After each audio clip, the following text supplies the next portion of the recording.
Individuals have nothing else to say but admiration. I mean, there's nothing negative that I've heard about this congressman, and they just talk to him in admiration. And when I asked him, is he really, I mean, do you get what you see? You know, is he really what you think he is? He's like, yeah, that's pretty much him. You know, I don't have anything negative to say.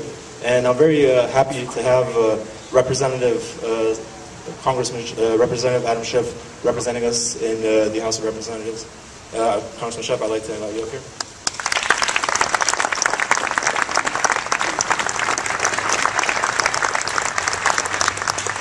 This is why we treat our interns well. Not the least of which because I was an intern when I was in college, so we want that to be a great experience. It's an honor to join you today and to commemorate the loss of 1.5 million lives. And when I try to think about how to do that each year, I'm always struck by the enormity of the task of trying to imagine a loss so great and so profound, 1.5 million lives. It's too big to be really conceived of. And I find it at times easier to understand the Armenian Genocide in the context of a single life. Because after all, these 1.5 million people were fathers and sons and mothers and daughters and cousins and grandparents. Many of you never met. One of the survivors, a gentleman named Gazros Kadamian, I had a chance to get to know. He passed just a year or two ago. But some years ago when he turned 100, I had a chance to sit down with him and hear his story. And his story was not atypical for a survivor. His father was taken by the Turkish gendarmes almost immediately during the genocide and murdered. He and his young siblings and his mother were put on a forced march through the desert. Most of his siblings were lost along the way. He and his mother eventually made it to Baghdad and found a church in Baghdad and slept on the steps of the church the night that they arrived. It was a cold night, and in the morning, Gazros' mother was dead.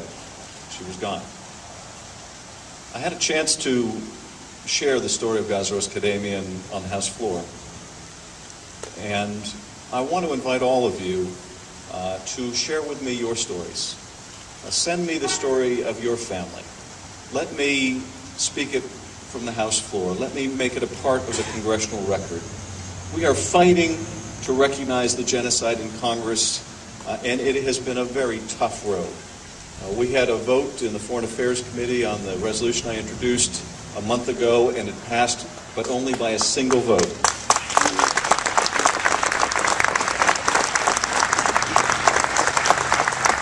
We're proud that our committee went on record, but still it passed by a single vote. A single vote to recognize what every reputable historian knows to be the case. And in fact, the gentleman, Raphael Lemkin, a Holocaust survivor, who coined the term genocide to describe, among other things, what happened to the more than 40 members of his family that were wiped out during the Holocaust, he wrote about how he was inspired by the Armenian example to come up with a term for what Morgenthau had described at the time as a campaign of race extermination. That's where the genesis of the word genocide comes from, the Armenian experience. So while I consider it a victory that we passed the resolution in the committee, still by a single vote to proclaim a historic truth, the American Congress should do better than that. And we will fight, and Jackie Spear and Ann Eshu and I are now trying to strengthen the number of co-sponsors. We have about 140. We want to get over 200. We want to get as many as possible before we take it up on the House floor.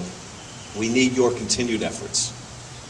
And until we succeed on the House floor, and until we succeed in the Senate, until the President lives up to what he said he would do, lives up to the words that he gave us as a senator, until this country is firmly on record regarding the Armenian Genocide, and indeed until Turkey is on record regarding the Armenian Genocide, I want to ask you to help me.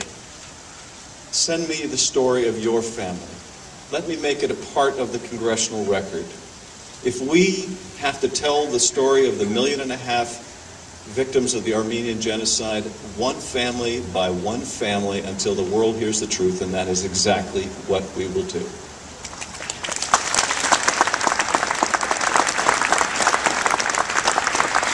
So I thank you for coming out this morning. I thank you for your advocacy. I thank you for your remembering, for sharing your memories with us. And on behalf of the Congress, I'd like to present the Certificate of Special Congressional Recognition to Khachik Shehanian. Thank you for your powerful address, and thank you for your superb advocacy for recognition.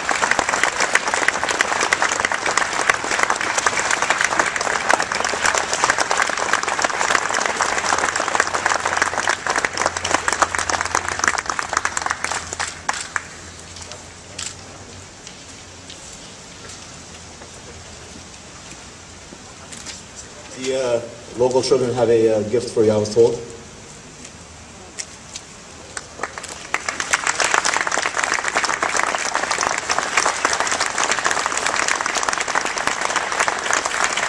Thank you, Congressman.